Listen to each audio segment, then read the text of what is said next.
之前我哋探討過母乳嘅種種神奇之處，好多媽媽聽完即刻大吐苦水，因為身邊總會有人話母乳唔夠營養，搞到 BB 恩滋滋，唔夠肥肥白白喎。每當 BB 肚餓喊，母乳媽媽又會俾人質疑，你個 BB 又唔夠飽啦，梗係你唔夠奶水啦。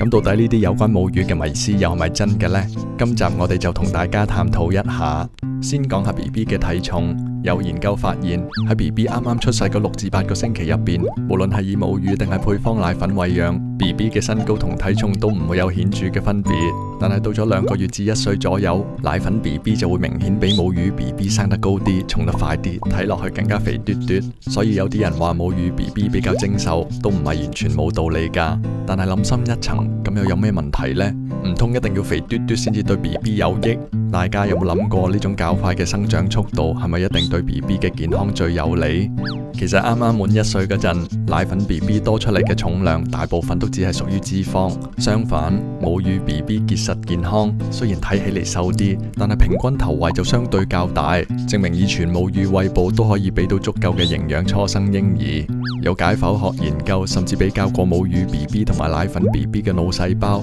發現母乳 BB 腦裏邊嘅多元不飽和脂肪酸，例如 DHA 濃度較高，而母乳餵哺嘅時間越長 ，BB 腦部含有呢種幫助腦部發展嘅物質濃度就會越高。事實上，母乳 BB 喺智力測試中表現往往都比較優秀。更加重要嘅係，母乳 BB 嘅 BMI 指數從小就比較低，所以當佢哋踏入兒童期、青春期甚至長大成人時，佢哋患上相關肥胖症或者心血管病嘅機會亦都相對較低。所以話，肥定瘦並唔係衡量小朋友健康嘅唯一標準，更重要嘅係了解小朋友嘅發展同埋營養係咪足夠。咁香港媽媽嘅母乳營養含量又係咪足以達標呢？喺2014年，香港理工大學建立咗全港首個母乳營養資料庫，佢哋嘅研究團隊收集咗74位媽媽嘅母乳，然後檢驗當中嘅多元不飽和脂肪酸含量。結果顯示，所有參與研究媽媽嘅母乳都營養過關，而且香港媽媽嘅母乳亦都可以為 BB 提供到足夠嘅 Omega 3脂肪酸添。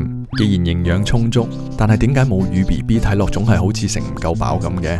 咁原來係因為母乳太容易被消化吸收啦。須知道母乳同埋牛奶都含有2種唔同嘅蛋白質，分別係乳清蛋白同埋酪蛋白。前者好容易被人體消化，後者就有啲難度啦。母乳入邊含有乳清蛋白同埋酪蛋白嘅比例係8:2，而牛奶呢就啱啱調轉係2:8。母乳 BB 之所以密食，係因為佢哋嘅腸胃可以喺短時間之內輕輕鬆鬆就將母乳裏邊嘅蛋白同脂肪吸收得乾乾淨淨，所以好快就需要食下一餐。係就係餵密啲，媽媽會辛苦啲，但係母乳 BB 會較少有因為消化不良而引起嘅脹氣同埋絞痛問題。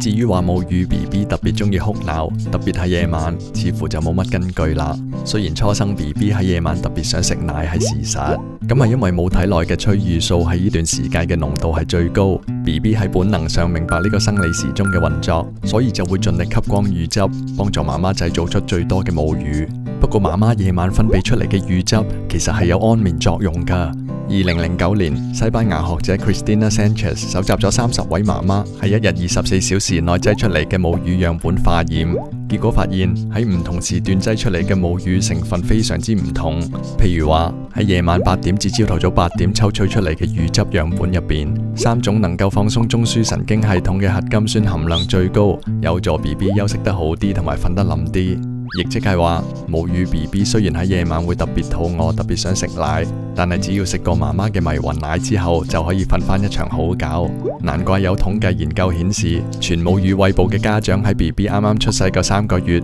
比起以其他餵哺方式嘅家長，每日平均可以瞓多45分鐘。小數怕長計，以3個月嚟計，加起嚟就係60幾個鐘。對於精疲力竭嘅新手父母嚟講，真係彌足珍貴。母乳嘅好處真係多到講唔晒，我哋有機會再同大家分享。如果你覺得今集嘅內容有用，請你撳 like 同 share，等我哋可以製作其他更多短片。